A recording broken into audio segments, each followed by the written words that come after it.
누가복음 9장 28절부터 36절까지 말씀을 교독하겠습니다.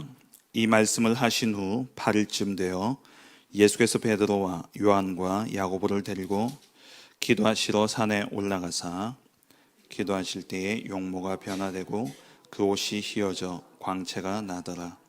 문득 두 사람이 예수와 함께 말하니 이는 모세와 엘리야라.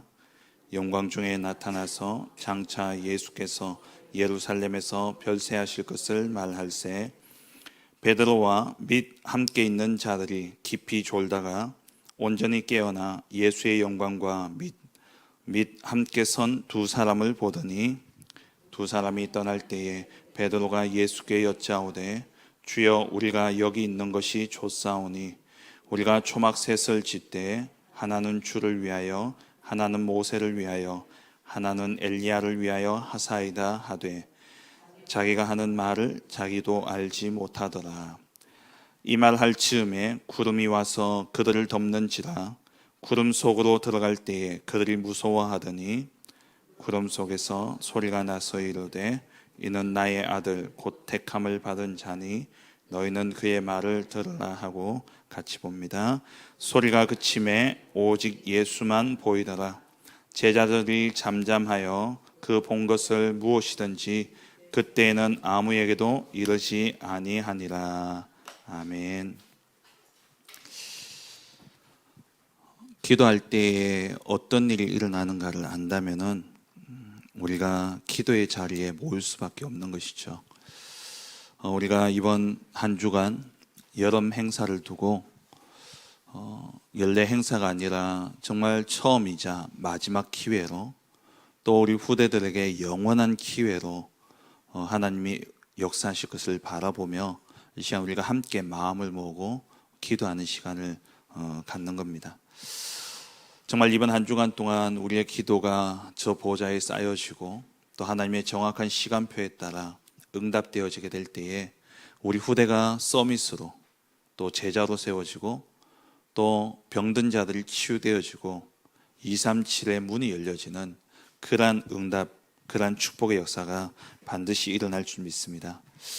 기도할 때에 어떤 일이 일어나느냐? 기도할 때에 성삼위 하나님이 역사하시는 겁니다.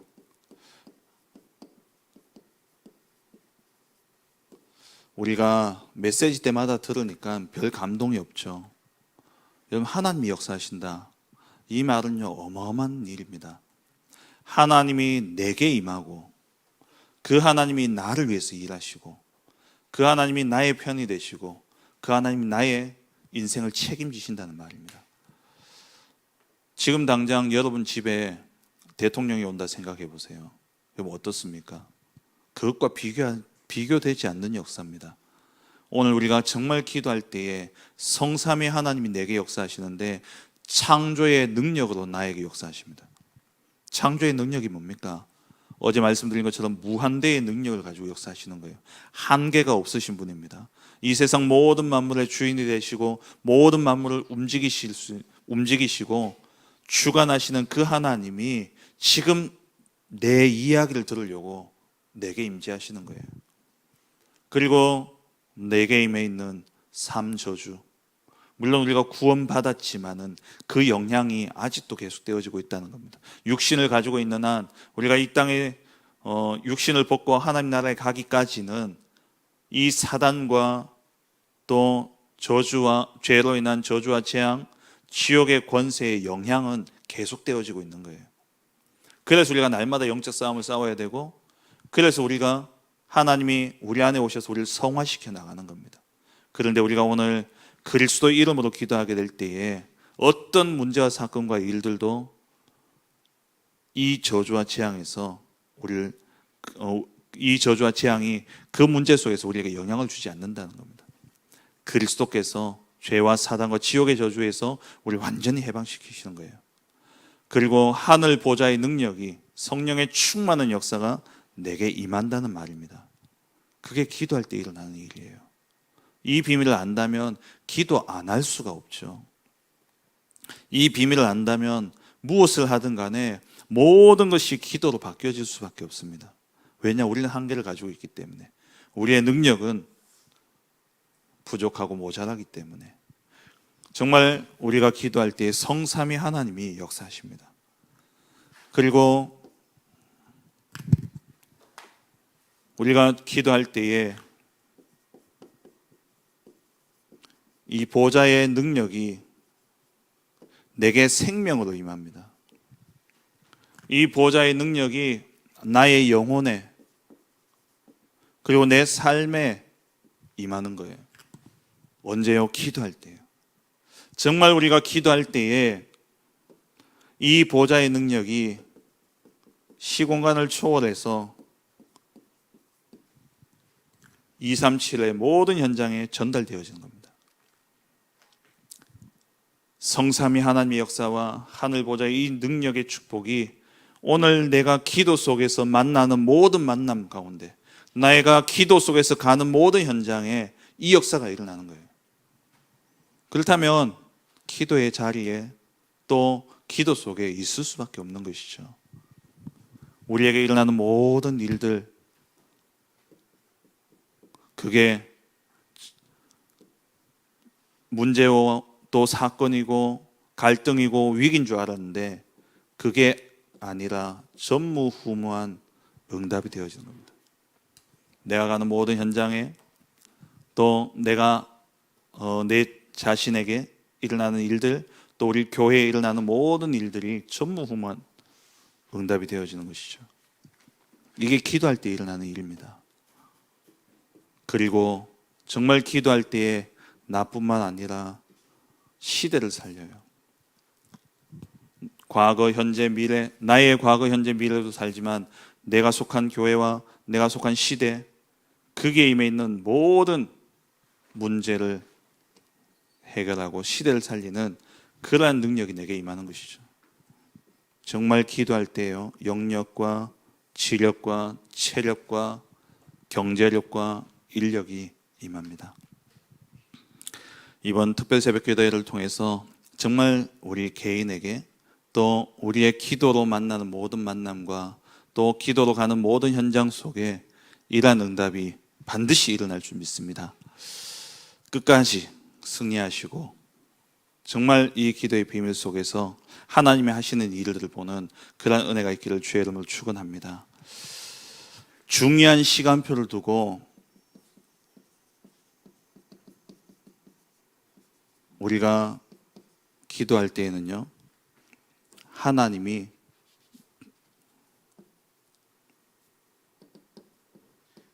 천지개벽의 역사를 일으키십니다.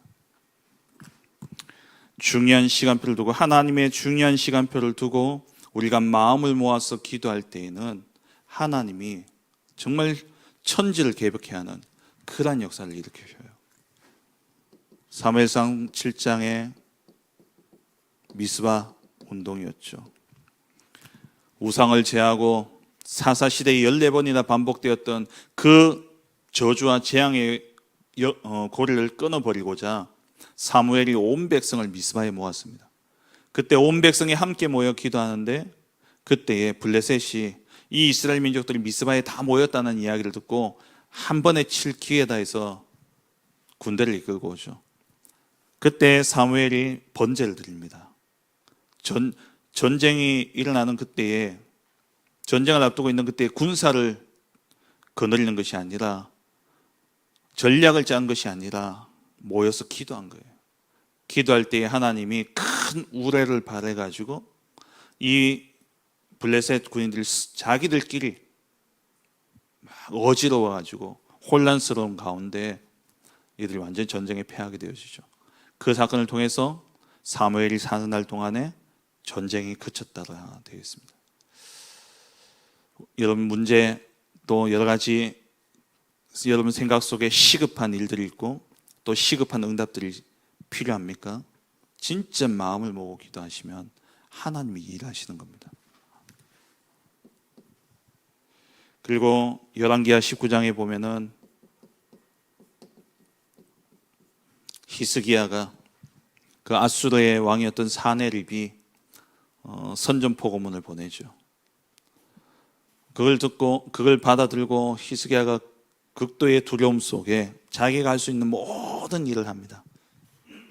그럼에도 불구하고 이 사내립이 여전히 전쟁을 일으키겠다 하니까 히스기야가 그 편지를 들고 여호와의 전에 가서 밤새 기도하죠. 그때에 하나님이 밤에 주의 사자를 보내사 18만 5천 명이라는 그 큰 군대가 송장이 되어진 역사가 일어났어요. 역사상에 가장 강력한 제국으로 가다가 갑자기 망한 나라가 어디냐? 아시리아입니다. 세계사 속에 그래요. 갑자기 망했어요. 왜요? 히스기야 때에. 히스기야 한 사람의 기도로. 우리가 모두 모여서 기도하는 이 기도의 힘이 중요합니다. 그 속에 한 사람, 그 속에 진짜 이 비밀을 알고 기도하는 그 한 사람을 통해서 하나님이 천지를 개벽케 하는 역사가 일어나는 겁니다. 누가 온다 안 온다를 떠나서 내가 이 기도의 자리에, 내가 정말 이 기도의 비밀을 누리겠다, 그 한 사람을 통해서 하나님 모든 역사를 이루어 가시는 거예요. 그 한 사람이 여러분들 되어지길 주의 이름으로 축원합니다.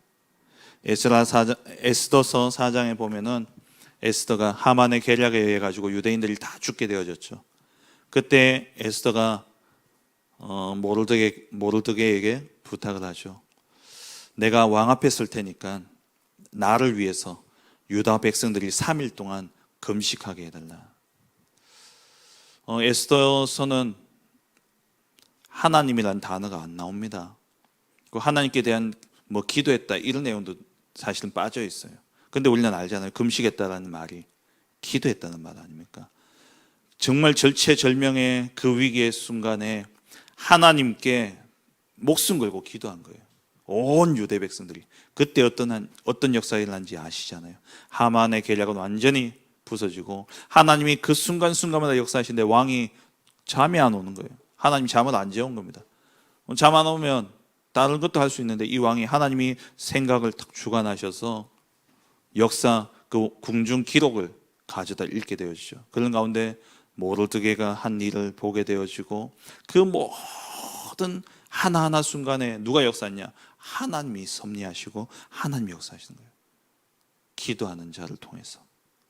정말 우리가 기도하게 될 때에 우리 후대들 지금 바라볼 때는 저거 어떻게 크겠노? 저희가 문제가 있어 보이고 또 그럴지 모르지만 정말 이 기도의 비밀을 아는 자 한 사람의 기도를 통해서 하나님은 어떤 역사를 이루어 가실지 모릅니다. 어거스틴이 완전 방탕한 아들이었지 않습니까? 10대에 과부하고 결혼해가지고 사생활을 낳았어요.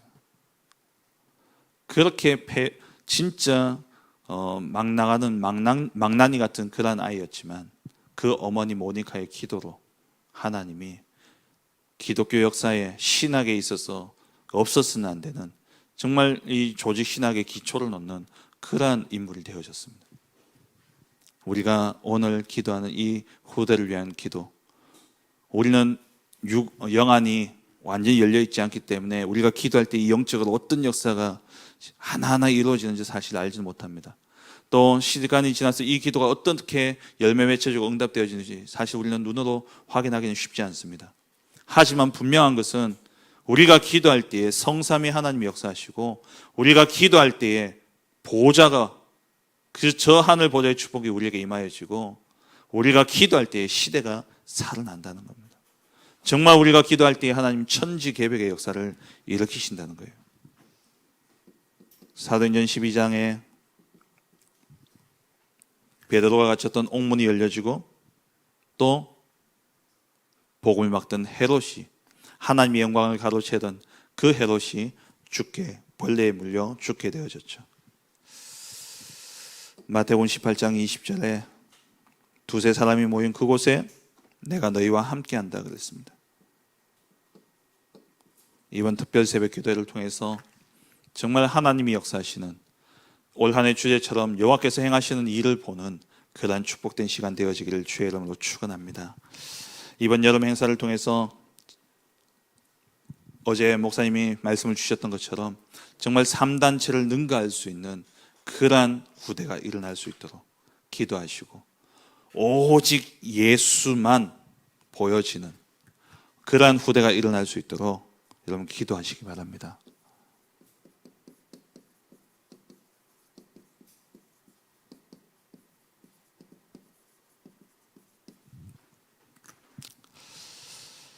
정말 기도의 비밀을 아는 영적 서밋들이 일어날 수 있도록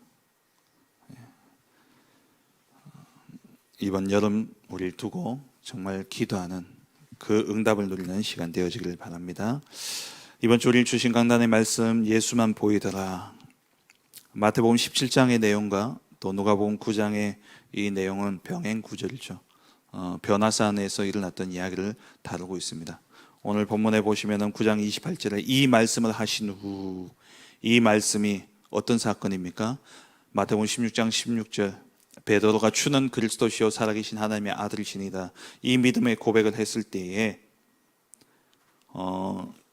예수님께서 이 말을 아무에게도 이르지 말라 이야기하시면서 나를 따르려거든 자기를 부인하고 나를 따라올 것이다.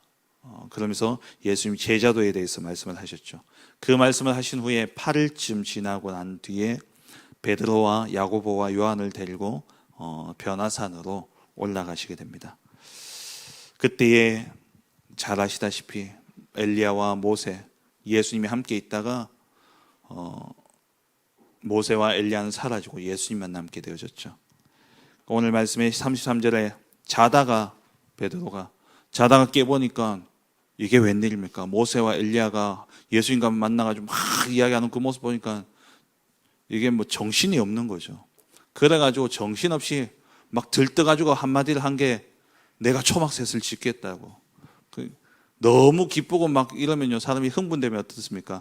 지가 무슨 말 하는지도 몰라요. 오늘 그 말입니다.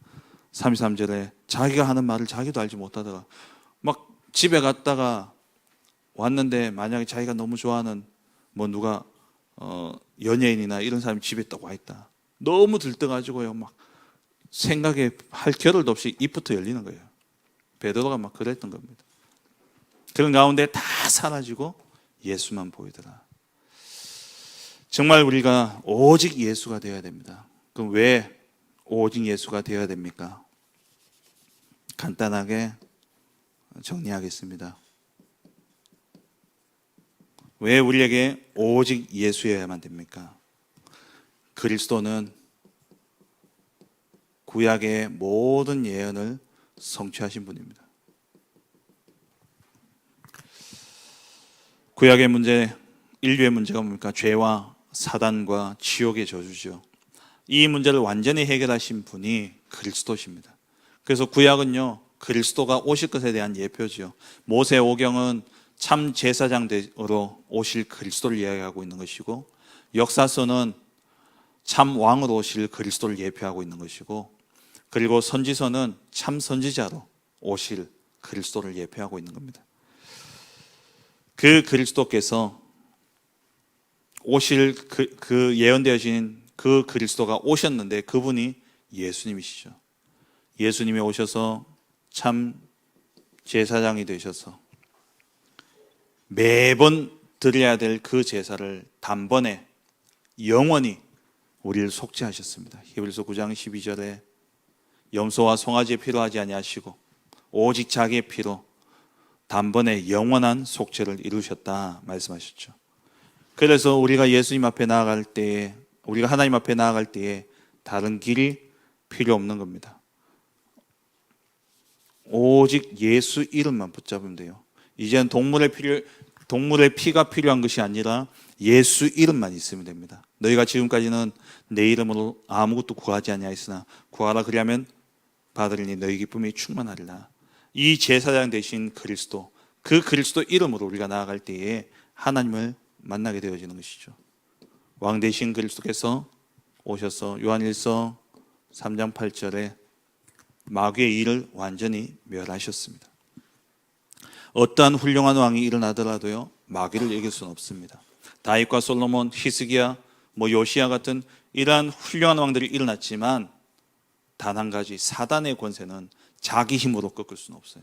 누구 이름으로요? 오직 그리스도 이름으로만 사단을 이길 수 있는 참 왕이 되신 것이죠. 그리고 선지자가 되셔서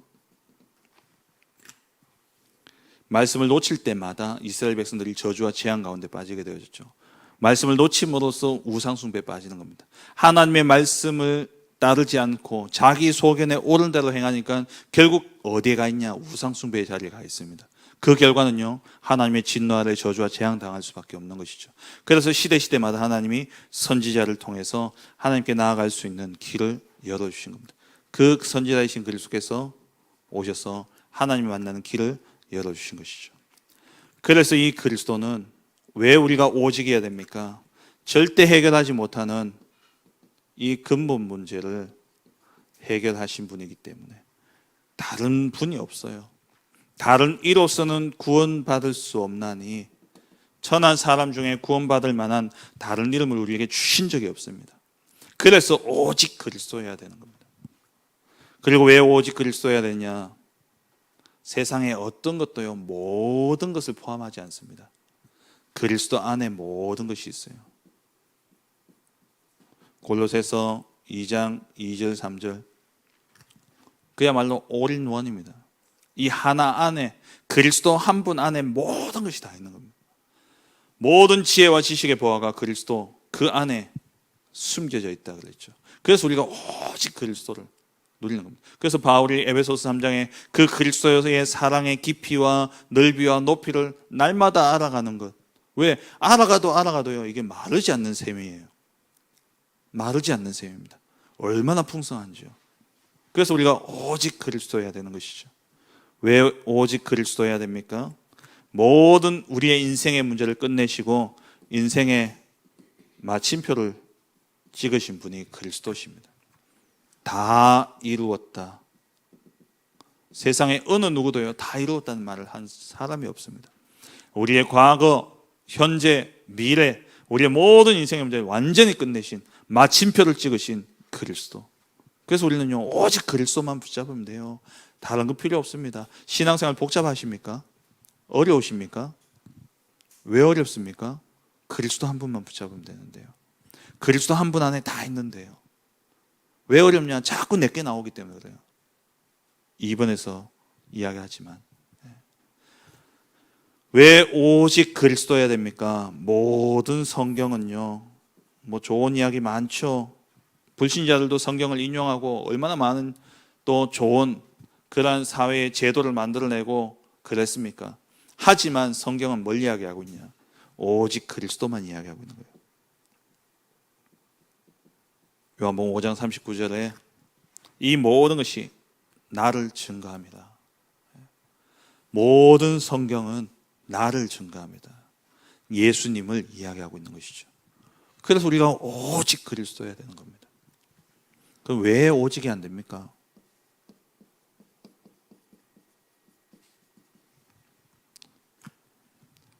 그래서 이게 우리의 싸움이에요. 우리의 싸움은 오직의 싸움이죠. 왜 오직이 안 됩니까? 말씀을 따르지 않아요. 말씀에 복종하지 않는 겁니다. 말씀 앞에 나아가려 하지도 않아요. 성경을 가지고 있고 하나님의 말씀을 가지고 있음에도 알지만 말씀에 순복하지 않는 겁니다. 말씀에 지배당하지 않아요. 말씀 앞에 나아가지 않는다. 말씀 앞에 나아가면 말씀 앞에 순복하게 되어 있습니다. 여러분, 왕 앞에 나갈 때 고개 빳빳하게 들고 이렇게 가겠습니까? 숙여서 나가죠. 복종하는 자세로 나가죠. 우리가 진짜 하나님 말씀 앞에 나갈 때는요, 엎드리게 되어 있어요. 말씀에 순종해야 되는데 말씀에 순종하지 않는 겁니다. 말씀 앞에 나아가지를 않아요. 요한복음 5장 39절에 예수님이 이 말씀은 내게 대하여 증언한다 해놓고 그러나 너희가 영생을 얻기 위하여 내게 오기를 원하지 아니하노라. 성경은 들고 있는데, 이 이스라엘 백성들이 성경은 들고 있는데 그 성경이 그리스도에 대해서 말하고 있고 그 그리스도 대신 예수님이 그들 앞에 나타났는데 예수님께 나아오지 않는 겁니다. 말씀 앞에 나아가지 않아요.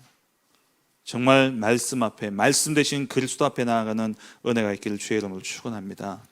왜 그렇습니까? 에베소서 2장 3절에 탁 지 마음대로 해요. 자기 마음에 원하는 대로 하여 본질상 진노의 자녀였더니 그게 사사기 내용 아닙니까?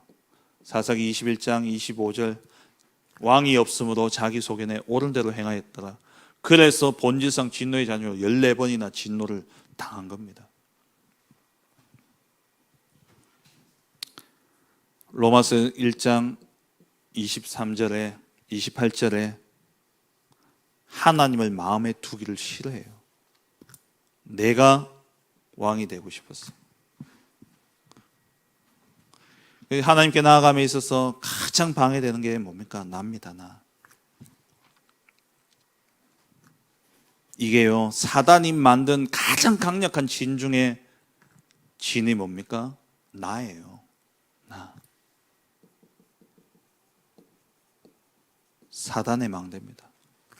이 사단의 경관진을 무너뜨리지 않는 한 하나님의 망대가 내게 임할 수 없어요. 내 생각과 내 계획, 내 주장이 강하면 강할수록 하나님이 역사할 자리는 없습니다. 내가 죽어야 돼요. 갈라디아서 2장 20절. 내가 죽고 내 안에 계신 그리스도께서 사셔야 되죠. 날마다 내가 죽으면 염려도 사라집니다. 염려가 왜 됩니까? 내가 하려고 하니까 염려가 되죠. 왜? 나는 한계 가지고 있고 나는 능력도 없고 나는 부족하니까. 근데 내가 하려고 하니까 염려되죠. 하나님께 맡겨보세요. 염려가 되나? 걱정이 없다니까요. 정말 큰 일과 큰 사건을 당하는데도 내 마음이 정말 평안한 이유는 뭐냐? 하나님이 하신다는 믿음이 있으면 내 마음은 고요한 거예요. 평안한 겁니다. 내 주장이 필요 없습니다. 내 생각 필요 없어요. 내 계획도 사실 필요 없습니다. 그럼 계획 없이 살라는 말이냐? 그 말이 아니라 진짜 우리가 하나님을 믿으면 하나님 안에서 진짜 계획이 나오게 돼 있어요. 다 양보해도 괜찮습니다. 지는 것 같습니까? 안 져요. 우리는 절대 질 수 없습니다. 하나님이 나를 위하신데 누가 우리를 대적하고, 하나님이 나에게 그리스도 그 하나밖에 없는 아들 내어주시면서까지 우리를 사랑하신 그 하나님이 내게 모든 것을 주시지 않겠습니까? 그 안에 다 있는 거예요. 속지 마세요. 철저하게 우리는 나를 죽여야 됩니다. 사도 바울 보세요. 고린도전서 15장 31절에 나는 날마다 죽노라 그랬어요. 갈라디아서 2장 20절에 내가 그리스도와 함께 죽고 그리스도 안에서 내가 사는 것이고, 그리고 고린도전서 15장 31절에 나는 날마다 죽는다 그랬죠. 그리고 오늘 본문의 예수님도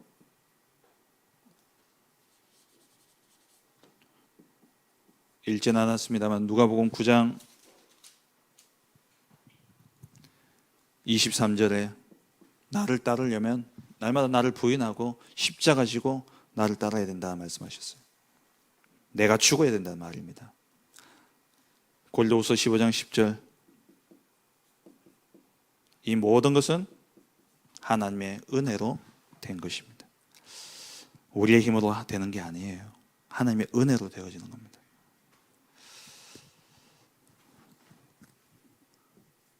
그래서 여러분들이 만나는 모든 일들, 여러분들이 당하는 모든 일과 사건, 문제들은 오직 예수 되게 하는 그러한 길이 되어지는 것이죠. 광야에서 일어나는 모든 일들이 뭡니까? 신명기 8장에 하나님이 그 광야 길을 가게 하신 이유, 사람이 떡으로만 사는 것이 아니라 여호와의 말씀으로 말미암아 살리라. 그 출애굽 당시에는 모세를 통해 전달되어지는 하나님의 말씀으로 살았죠. 지금 우리에게 주신 말씀은 뭡니까? 그리스도예요. 우리는 그리스도로 사는 겁니다. 우리 앞에 있는 문제들 속지 마시고 낙심하지 마시고 그게 오직 그리스도가 되는 첩경이라 그랬어요. 지름길 되어지는 겁니다. 지금 당하는 문제, 어려움, 물론 순간의 어려움과 고통이 있습니다. 그런데 이것이요 오직 그리스도가 되게 하는 첩경이에요. 그래서 우리 앞에 있는 문제들에 속지 마시고 진짜 그리스도만 바라보시기 바랍니다. 누가복음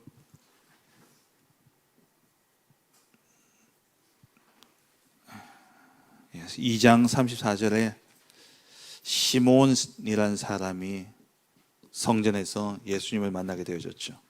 그때 예수님에 대해서 이스라엘 중 많은 사람을 패하거나 흥하게 하며 비방을 받는 표적이 되기 위해서 세움받은 그리스도다 그랬어요. 그리스도를 믿음으로 말미암아 이 핍박과 박해가 올 것을 이야기한 거예요. 고난의 길을 이야기한 거죠. 왜 그 고난의 길이 필요하냐? 오직 예수여야 되기 때문에.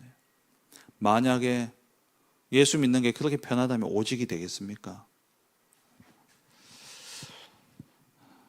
로마서 7장 24절 25절에 하나님이 우리에게 어려움을 주셔요. 사단은 우리에게 소망을 줘서 실패케 하지만 하나님은 우리에게 고난을 주셔서 어떻게 하시느냐? 우리를 절망시키셔서 내가 아무것도 아님을 알게 하셨고 오직 예수 되게 하시는 거예요. 무엇이 축복입니까? 사단이 주는 달콤한 것, 그것은 우리에게 반드시 실패를 가져다 줍니다. 그리스도 없는 성공은 반드시 실패예요. 오늘 내가 그리스도 언약을 붙잡고 실패했다, 실패가 아닙니다. 그 그리스도로 인해서 하나님 반드시 빛의 경제를 회복케 하실 것이고 그 그리스도를 통해서 하나님 반드시 증인으로 세우실 거예요. 속지 마세요. 오호라 나는 공고한 자로다. 이 사망의 몸에서 누가 나를 건져내랴. 그 정도로 고통스러운 거예요. 그런데 바울이 25절에 뭐라고 이야기합니까? 예수 그리스도로 말미암아 내가 하나님께 감사하리로다. 그리스도, 오직 그리스도 되게 하는 첩경입니다. 우리의 싸움은 오직의 싸움입니다. 렘넌트 7명 모두 다 이 응답을 누렸죠. 그래서 우리는 오직 그리스도여야 돼요. 오직 그리스도가 될 때 어떤 일이 일어나느냐? 이 응답이 우리에게 일어나게 되는 것이죠. 성삼위 하나님의 역사와 보호자의 축복과 시대 살린 능력이 임하는 겁니다. 우리가 이 아침에 이 새벽에 왜 모였습니까? 오직 예수 이름으로 기도하기 위해서 모였습니다. 우리가 오직 예수의 이름을 붙잡고 기도할 때에 성삼위 하나님 역사하시고 하늘 보좌의 축복으로 역사하시며 시대 살린 능력으로 우리 가운데 역사하실 것입니다. 우리의 후대 기도로 주님 손에 맡깁니다. 하나님이 세우실 것입니다. 그 응답 누리는 증인 되시기를 주의 이름으로 축원합니다. 기도하겠습니다.